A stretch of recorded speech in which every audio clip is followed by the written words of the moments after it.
Good morning, my friends.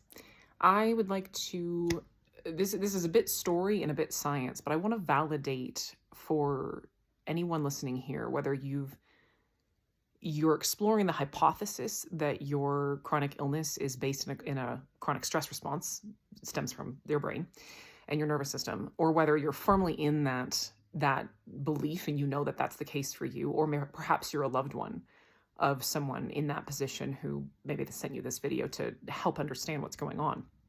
So this is going to be part story, part science about how incredibly strange this experience is, and that it's very real, but it's totally incomprehensible to someone who hasn't experienced it. And I want to explain why. My experience has provided a bit of a bridge, and that's why it's both experience and science. So the reality is, because when we have, if you've had a chronic illness, or if you have a chronic illness and you know that it stems in your brain, the experiences that led up to that point go something like this. There's two different ways that this can express most commonly that I see. I have my own personal experience, which is one, and that I see a lot of people where there's a wide variety of experiences that can put a brain into a chronic state of fight, flight, freeze. And the way I want you to think about that is essentially, this is very much reminds me of this one time my car started breaking down when I was driving in the winter.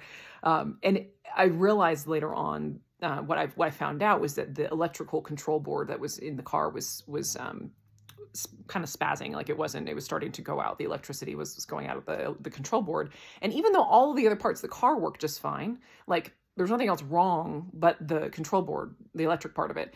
And so the communication to all, like the engine and all the other bits, the transmission, everything, the lights, wasn't working. And so I remember like pulling over because my car it was just like turning off while I was driving and then turning back on. And I was like, oh my God, what's happening?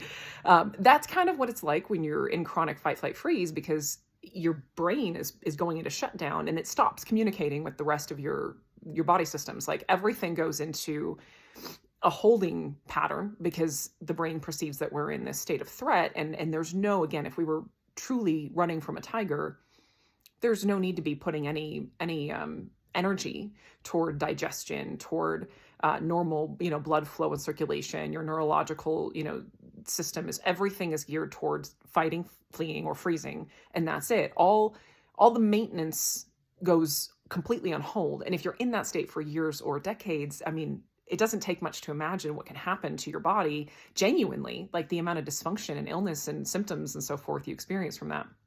But where this begins is, for me, it was more that there's two main scenarios, just for the sake of simplicity. And there's a lot of gray area in between, of course.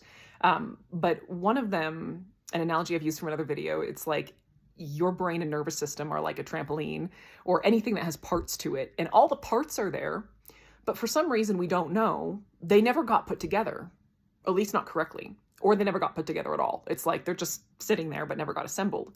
And when we go through life, what that feels like if you're in it, and this was my story, or my experience, my life story has been this, that I, for whatever reason, brain and nervous system function didn't get fully set up, and I never had full prefrontal or executive function. So I was extremely emotional, couldn't control my emotions, very reactive, but I also couldn't execute tasks very well. Like one time I remember when I was little, I spent like 10 minutes crying because my mom asked me to put some towels in the closet. Like it would have taken about 30 seconds to do, but trying to execute a task was impossible. And what that feels like in the moment is like if the FBI comes and they're like, you've stolen, high level secret information and you're going to have a life sentence in jail unless you give us that information now. And your brain's like, and it's like the natural healthy response would be to panic and or go into shutdown or despair because you're like, I don't have the information. I didn't steal any high level information. Like I don't have this thing that you want for me. And yet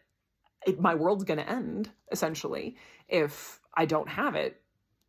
And there's a lot of chronic anxiety that happens because we don't have executive or prefrontal function. We don't know why.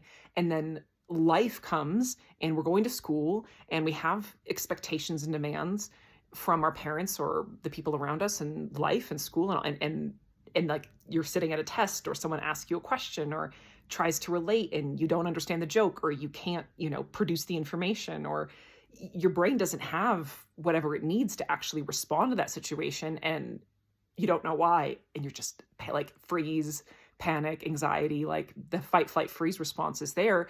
And then what happens is pretty much every single normal part of life feels traumatizing because you can't make sense. You can't do it and you don't know why, and you can't make sense of the whole thing.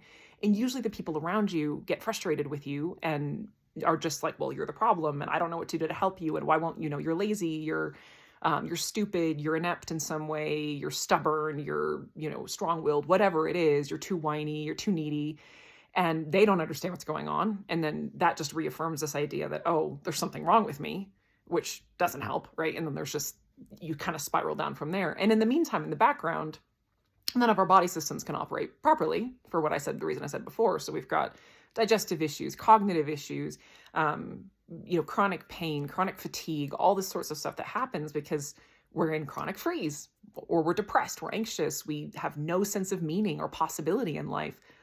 Of course you're going to feel depressed. Of course you're going to feel those things. Now, for some people, it's not that their hardware didn't get put together, but they were in a situation that had the same effect. They were in a home with a volatile, alcoholic parent. They were being chronically bullied. They were in any number of really extreme situations that are actually pretty common, where no matter what they did, there was never enough. They never felt safe. They couldn't get their needs met. They were constantly up against scenarios where it was that same situation where life was asking them for $1 million. And it's like, I can't, I'm just a kid. What am I supposed to do?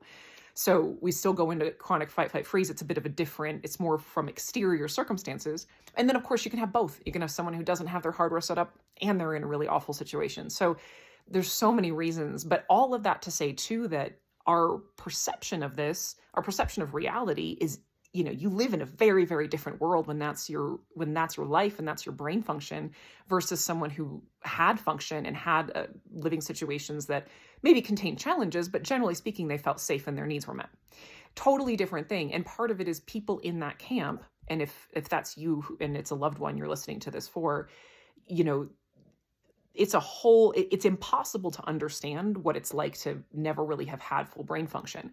And I can understand now that I'm on the other side and I do have brain function, how most of the world just pushes away people who are struggling with chronic health issues of any kind, physical, mental, psychological, you name it. It scares them. They don't understand what's going on. They can't. It's, those of us in that situation are truly living in a totally different reality. And it's very jarring. And if you did, part of it too is sometimes you may have had, some level of normalcy. And then after time, some underlying issues coupled with some, a perfect storm can have you crash. And you're sitting there going, how did this happen? Like I've been normal. I've had a life. I was healthy. Where did that go? How could I be in this weird alternate reality that I know isn't real, but yet I'm stuck in it every day and having to, battle through it? How did this happen? Like, how am I here? I'm 55 years old and I've already had a whole career and a family. I'm, 20 years old and I haven't even gone to college yet. How is this happening? Whatever. It doesn't matter what phase of life you're in. It's really jarring. So I just wanted to validate that, it makes sense on the side of people who've never experienced this, that they think that we who have are crazy, but at the same time, it's not helpful and it's not true. There really is real brain function that we can build and move into health from there. It's just a difficult thing to deal with regardless. So the only solution I think I'm really offering in this video is simply understanding of what that's like and just validation, because the hugest part of my journey to healthy brain function has been realizing that the chronic intentional and unintentional gaslighting and devalidation from the people around me who didn't understand what was going on prevented me from creating a foundation of sanity and reality in myself that allowed my brain to calm down. But when you understand that you're not crazy, you're really going through something that's very real and there's real causes, you can detach from the projections that have been placed on you by society and have compassion for the fact that you may have felt exiled and different and less than and unacceptable. And there's a lot of pain and grief that come with that. It's not an easy road, but you're not alone and you're not crazy. And there's very real solutions for these things. So regardless of who you are out there, if you're still with me, I'm sending you all my love and compassion. Know that you can rebuild your brain on a solid foundation that is possible. And it is so, so, so worth it. And you are worth it. And you're worth the work it takes. So I love you all. I'll see you around.